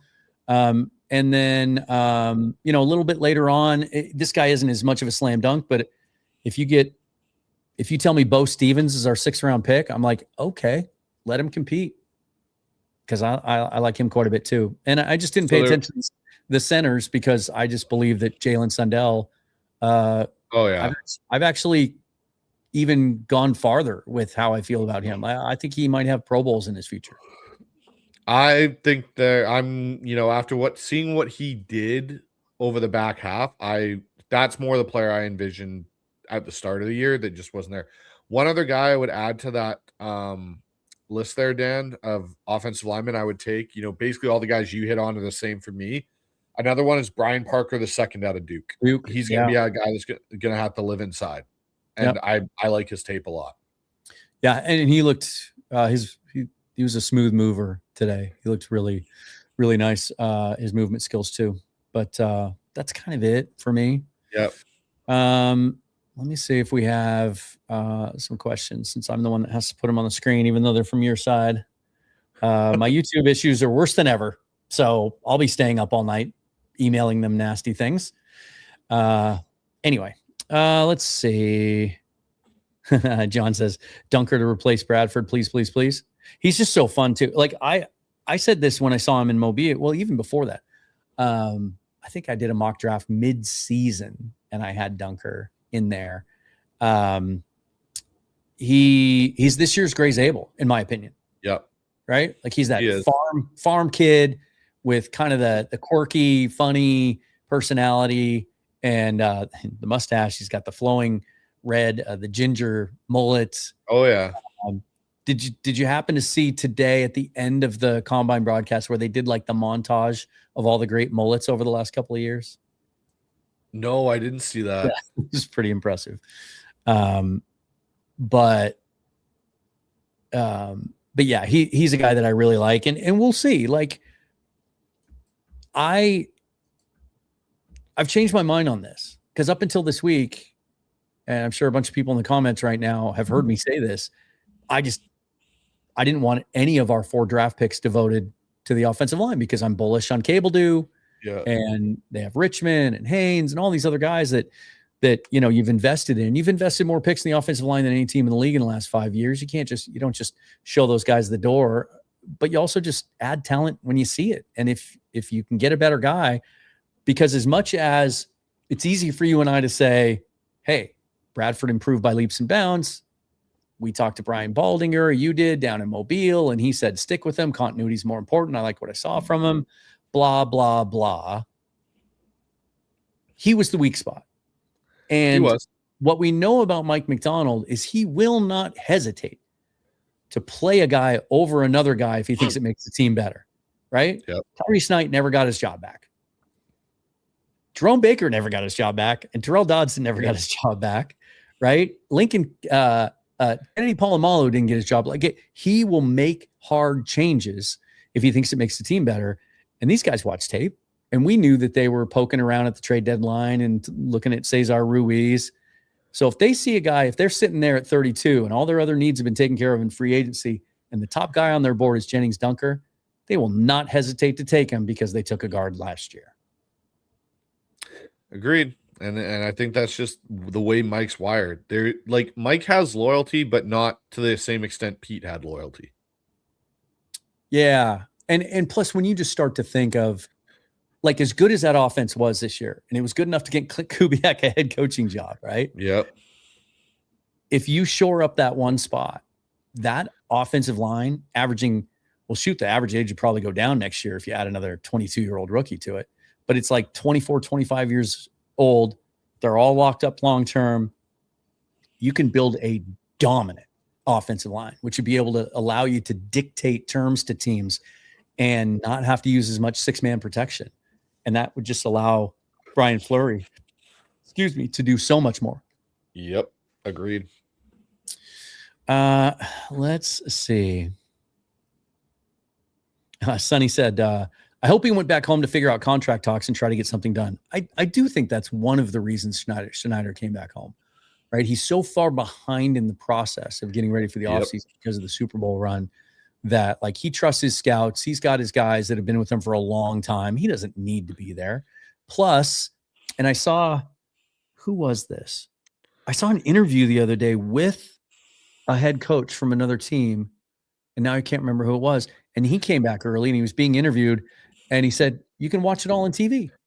You can get just as much out of it on TV. And I saw an interview with another coach today. Oh, it was Greg Ballard, who said that even when he's up in his VIP box or whatever, watching it, he catches himself watching it on the monitor more than he actually watches it through his binoculars or on the field.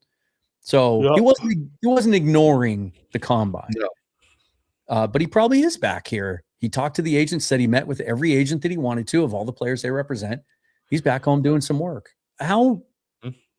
What would you put the over under at of our own free agents that you think get done before tampering opens on the 9th? Oh, I only think 2 players get done. Realistically, I only think one at this point. Like the main free agents, we're not talking about the RFAs and stuff, Dan. Right. Just main UFAs. Ray, Bryant, Shaheed. I think 2 get done. I think it's Job and Jones. Oh, Josh Jones. Yeah, we always forget about him, but I think he'd be an important re-signing too. I think Job, both Joshes. That's how I'll put it. Both Joshes, I think, will be back. And you know what I think makes that even more likely is what we saw today. This is a really good tackle class. And you're starting to see a lot of the big boards and mock drafts reflect that. Like we might get 6-7 tackles going the first round, and Rob Staten wrote about this today too. That will only help the Seahawks because it just pushes other guys down that they might want. Yep, exactly. And I think Jones is, again, you got Jones, you got Amari Kite. They could have a battle in camp this year. But what Jones was able to do when Cross went out, it was the first time in a while we went, as a collective, I think in Seattle went, oh gosh, our starting left tackle went down. Oh, we put out somebody that's competent and can play the position, and we're not screwed. We can still win football games. Like it's not like when we went, oh crap, we lost George Fant in the preseason and went, Riso Diombo, you're up next. And we watched that turnstile just occur to the point until we traded for Dwayne Brown. Like, to have that ability to lose a key piece of your offensive line for not just like one game, we're talking multiple games, that was key. And I think I still believe, and maybe this is just wishful thinking, but I still believe that before free agency opens on the 9th, I think they get Job done. I forgot about Jones. I keep forgetting about him, but I think that gets done too. I think that's really smart. And he might be one that maybe the first couple hours of free agency opens and he gets out there and just doesn't see what he wants. And I still think Shaheed gets done. I really do. I know that things change and, but again, they're talking about 6-7 receivers going in the first round. He's an older receiver coming off his rookie contract because he was an older drafted player. He's 27 now. He didn't do much in the pass game. There's some questions about like how polished of a receiver he is. He's a deep threat, but is he really a good route runner? He's a second or third receiver in your offense. And it's the return stuff, but how much are you willing to pay for that? I still think he gets done. I think those three do. And then Kobe Bryant's kind of the mystery for me.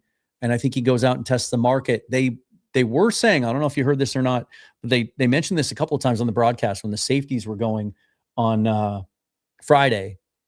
I think Charles Davis said to DJ, he's like, a lot of free agent safeties right now are realizing that they're not going to make as much money in the open market because it's a much, much better safety class than a lot of people thought heading into it. And so maybe Bryant, even though he's turned down their overtures a couple of times, maybe they get that one done too.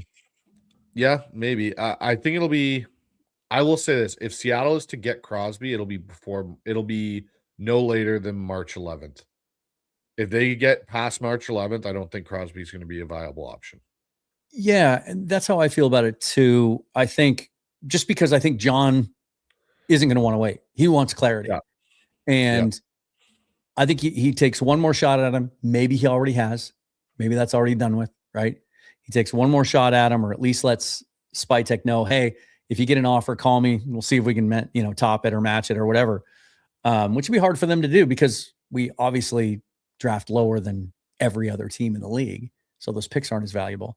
But I think he's going to want clarity because if March 9th rolls around and they can't get Crosby, then I think they might aggressively go for somebody else in the market. I totally agree with that. I think that is their number one priority this offseason. Yeah. I like outside of bringing back, and this is the one thing I'll say about the Shaheed situation. Price or Pierce, Alex Pierce is it the receiver out of Indianapolis? Yep. There's rumblings that they may put the transition tag or even franchise tag on him. They said they're not going to let him get to the market. And so if they do that, that all of a sudden boosts Shaheed's market for the Buffalo Bills and the Raiders bit. Because he's not the same kind of player. Like I think the Bills need they need a number one wide receiver.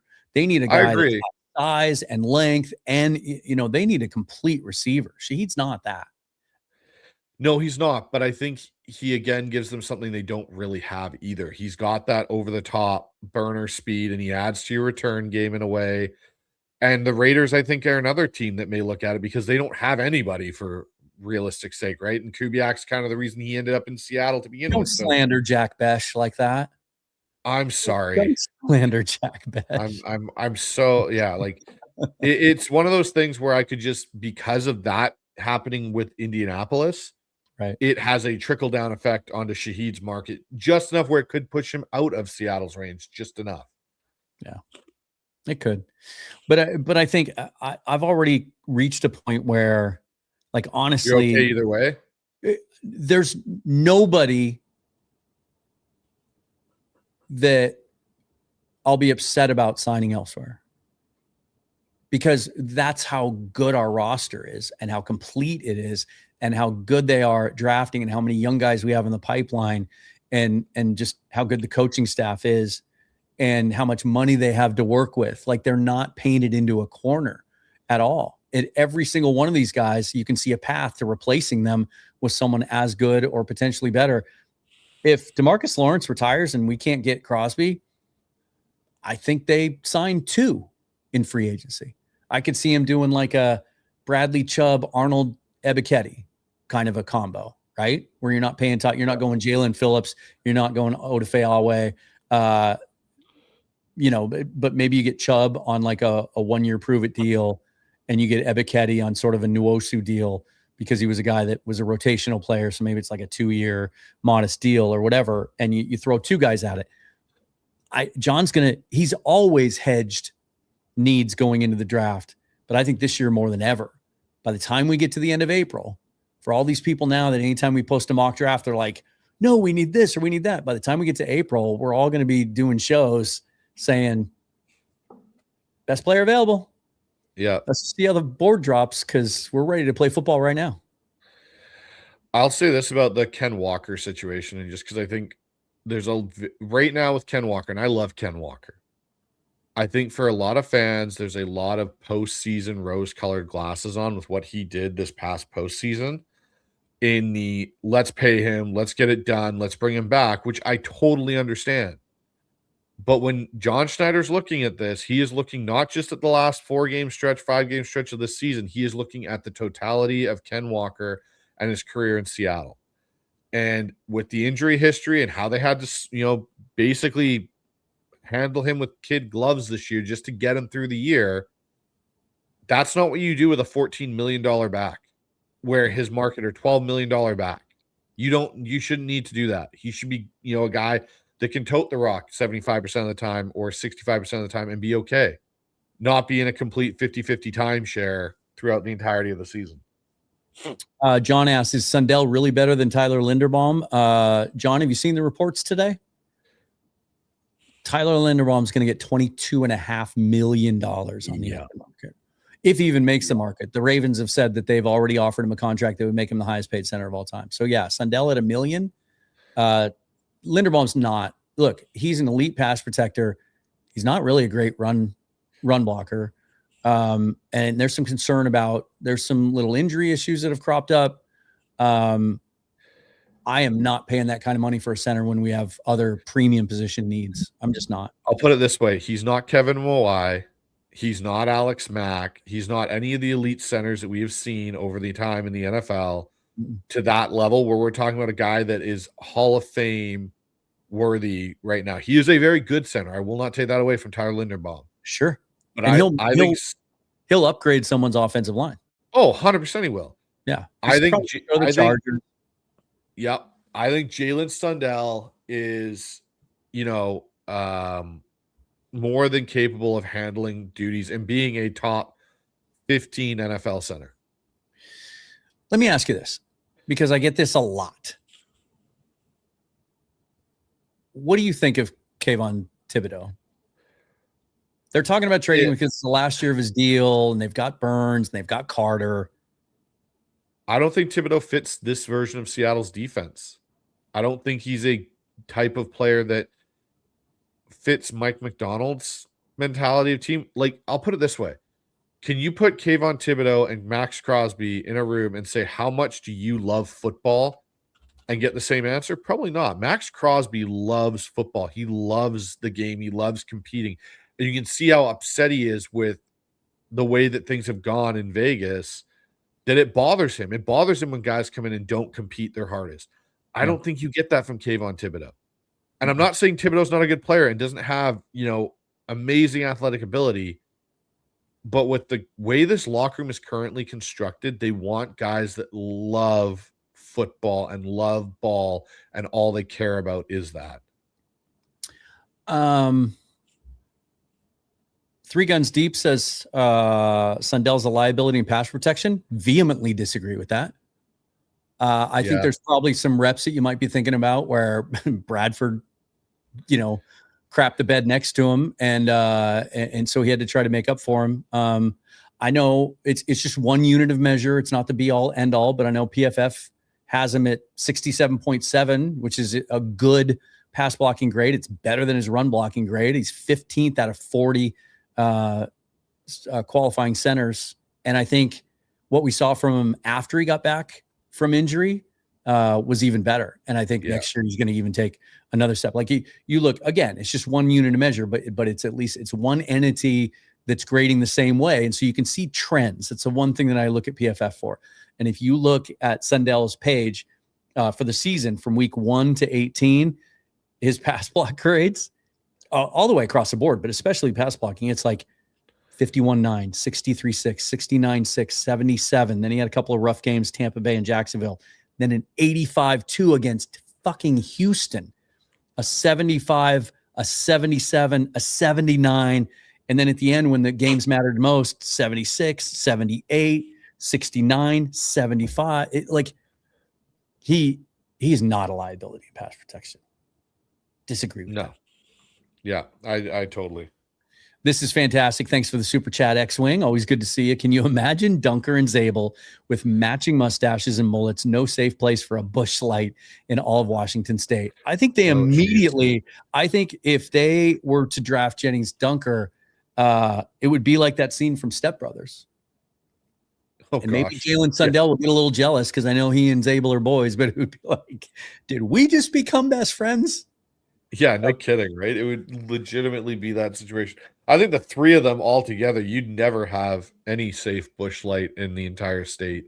I'm telling you, I've come full circle on this, from it's not the best use of resources to I think they're going to take care of the roster before the draft comes around. And when we're on the board, if Jennings Dunker is there, the opportunity to build like the last building block to what could be a dominating offensive line for years to come. Yep. That's pretty enticing. That's pretty damn enticing. I could go for that.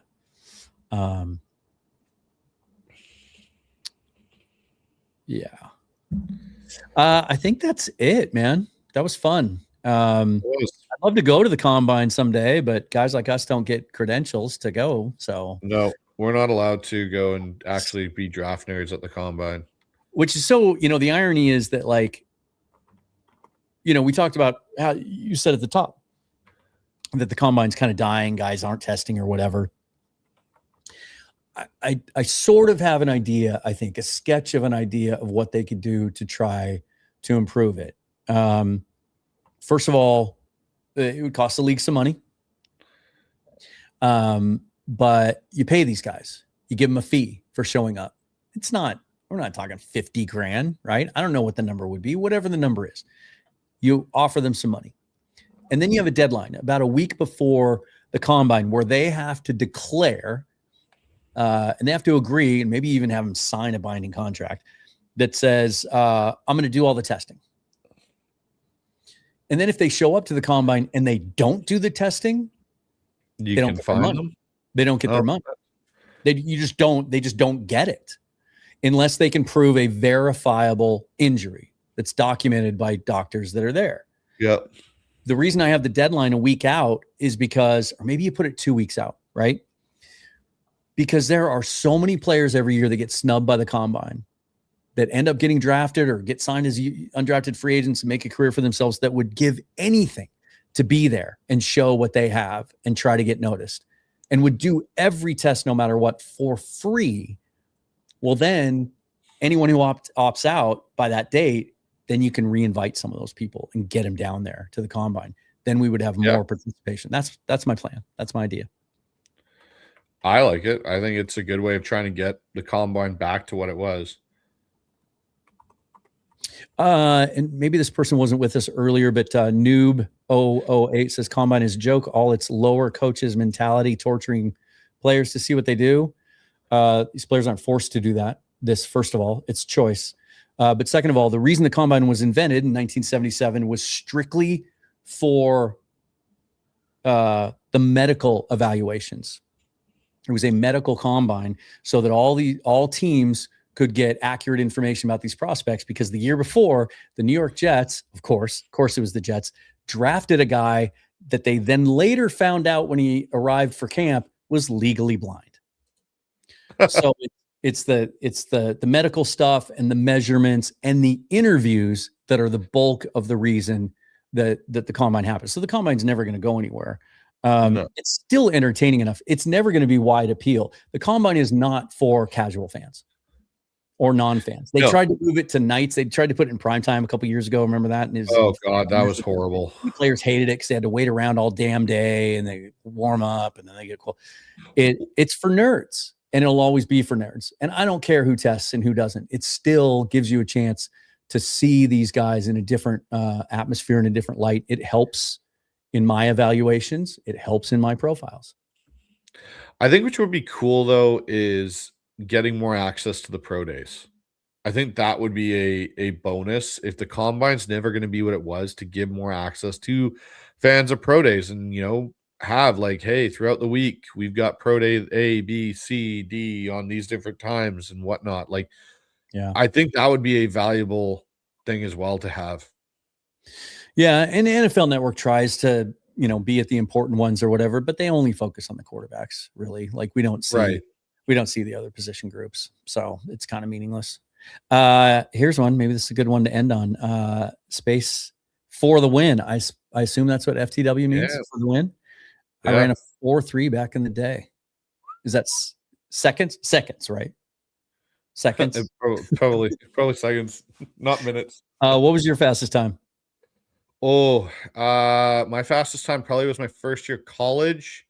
As a quarterback, I was 6'4", 235, and I ran a 4.57. Okay. And that was like literally right after that. I was hurting. I was really like, I never ran that close again. I was like more of a 4.59 guy after that. My best was a 4.6. I was more quick than fast. That was my thing. Yeah, for me, I was better off in my 10 shuttle than I ever was going to be in the 40. They hadn't even invented the 10-yard shuttle, but when I was doing it, I was quicker than fast. Good contact balance. Good yards after the yards. I prided myself on my pocket presence. It was how long can I hang on in the pocket like Ben Roethlisberger. As a quarterback, I was a good running back. That's what I always say. There you go. Good old wing T offense. I always looked.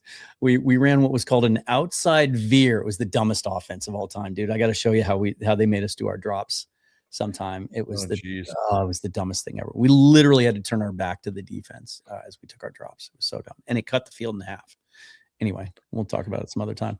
What do you got coming up on the show next couple of days? I got time off. You're all refreshed and I took a little bit of a break. There was a little bit, burnt out after the season, how long it went. So took a bit of a break. Coaching's ramped up for me. But for me, got Greg Bell coming on this week. We're going to kind of talk post combine and stuff, which will be fun with Greg. He's always a great guest. And Jeff Simmons will be coming on for a live show later on in the week to kind of set up as a free agency primer. We got Seahawks Syndicate on Thursday, 5 o'clock, which will be fun. And then I do have a draft show that I will be starting a live show. That'll come out Tuesday nights, as most nights is when we're going to get it done. And I believe you're going to be a part of that show, Dan. And what? It's what? Yeah, you. Yeah, I know, right? All right. So we'll be doing a draft show with positional breakdowns by group. Like we'll start with the edge. We'll do a whole breakdown and we'll finish most nights off with a mock draft, and we'll call it Eye on the Draft. Nice. I like it. That's good. We did get some clarity from Space for the win. It was a 20-yard split. Oh, so do we times that by 2 then? So it was an 8-6? 8-6. That's awesome. Love it. Noob asks if you watch the CFL. I do. Yeah. Quite a bit. Did you see your buddy Taylor Elgersmo was one of the guys out there on like Thursday and Friday throwing to like the backs and stuff? I really do think he's got to give up the NFL dream at this point a little bit. He's got a pretty good contract, I think, sitting in Winnipeg for him, where they basically view him as the future of the franchise. Was he Packers practice squad? Yes, he was Packers practice squad last year because he played against Seattle in the last preseason game. Maybe he's got a shot to make that roster because Willis is going to move on. Maybe if he gets back in there, yeah, it'll be interesting. But yeah, I do watch Noob quite a bit of the CFL. I think it's really interesting now that the CFL is trying to Americanize a little bit. They've in the next couple of years here, they're shortening the end zones. They're going from 20 yards deep. Yeah, 20. So there's a bunch of changes to the CFL game now. So the end zones are both being shortened by 5 yards. So they're only 15 yards deep. The goalposts are no longer on the goal line. They're going to the back of the end zone, which is taking away a bit of the kick return game. But also a chance that someone's going to die during a game. Yeah, exactly. And they've also removed the 55-yard line. The field is going to be shorter. So it'll only have 50. So it'll be a couple changes. There's a whole bunch of historic CFL fans that think it's horrible, and there's a whole bunch that think that it's the worst thing ever. I'm of the idea that, hey, you know what, some of these changes aren't bad for the game. They still have the wider field, they still are only 3 downs, and they have the unlimited motion, which I think are great. Yeah. So it'll be interesting. But like for me, coaching wise, it's always weird because in BC, our high schools play full on American rules while everybody else plays Canadian rules. So when I do what I'm doing, which is coaching our team, our what would be the consideration of an all-state team, all province team, Team BC, we play Saskatchewan, Alberta, and Manitoba this summer. Well, all of them just play Canadian rules, but most of the kids I get on my roster are a mix where 75-80% have never played Canadian football in their life and only know American football because they've only played in high school. So trying to teach them some of those nuances of the game is always a challenge. You know who I think should play in Canada? Diego Pavia. Taylon Green. Ooh, Pavia too, but Taylon Green.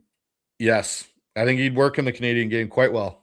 Yeah. That athletic ability to run around and move with the bigger field and everything. I think that would fit.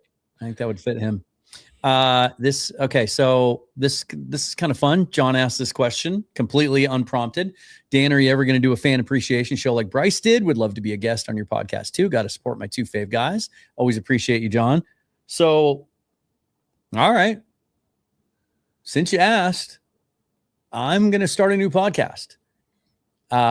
It's going to be a companion channel to this one. So it'll be separate. It'll be its own channel. It's going to be called 12 is 1. And what I'll do when it starts, I've already checked that name's not copyrighted or trademarked or taken by anybody else. It'll be a weekly interview show where I have a fan on, someone that's a good viewer, follow the show. And we'll talk about your experiences and your memories and your favorite moments and your history and your thoughts on the team and all of that. So look for that to be starting sometime this after the draft. I'm not going to start it until I get this fucking StreamYard and YouTube shit. Yeah, no kidding. Figured out, because it's even worse tonight. I don't even know what's going on now. It's not even streaming it's streaming there, but you have to have the link to find it. It's all screwed up. Anyway, so that's that. So look out for that. And then this coming week, I'll just be doing a lot of draft stuff. I've really enjoyed this combine. I'm taking advantage of it for the last 4 days, because I feel like I've done a lot of catching up on the time that I missed and the work that I didn't put in. I'm also going to be working with Coach Derek a little bit. This is new news today as well. He's starting a new draft website that looks unbelievable. Like, it looks as good as like, to me, kind of the standard right now is Sumer Sports, like, just gorgeous website, and their profiles, they're very succinct and to the point, but it looks great. He's starting a site just like that, and I'm going to write some profiles for him. So that'll be fun too. So you can look out for that. And Kick Up says, I wonder if Dan would let me on the fan special show. There will be a preliminary Zoom call in advance of the show. Like, you're going to have, like, I got to see, I'm not just going to blindly invite anyone on, because I don't want to sit there for 30 minutes and have someone that gets camera shy or whatever. And so we'll have like a kind of a first interview, sort of like a preliminary, before we commit to the whole thing. But check your setup, make sure your mic and your camera and all that looks good. But yeah, I'm looking forward to that. That'll be fun. So yeah. Any final thoughts? Anything we missed? The next week will be interesting for the Seahawks. I think there may be an opportunity, Dan, where we are doing emergency pods left, right. And go fast and furious. Yeah. Yep. And Seahawks Syndicate will be fun, getting back together as basically a free agency primer show in a lot of ways. It'll be it'll give you a good time. 5 o'clock on Thursday. 5 o'clock Pacific time on Thursday. We'll kind of do a combine recap as a group, but then really talk about this free agency stuff. We might even have some signings before then. We'll probably have some big news from around the league, maybe within the division, Kyler Murray being released, stuff like that's going to start happening. And I do think, I think last March was a record month for my channel, Gino, DK, Darnold, Kupp, Lawrence, all that stuff. And I think, with all the free agents we have, anytime someone signs or signs elsewhere, or we sign someone else, trades perhaps, I think it's going to be a fun month. So like, my lady and I on the 5th and 6th, we're going out of town for a little day trip. And I'm like, babe, I got to take the laptop. I'm going to be on my phone a lot. And if something happens, I'm going to have to, while you're visiting with the grandkids, I'm going to have to go out in the car and do an emergency pod on my phone if I have to. So, this is good times. It's it's always fun because I like this process, right? I like the roster building part of it almost as much as I like what happens on the field.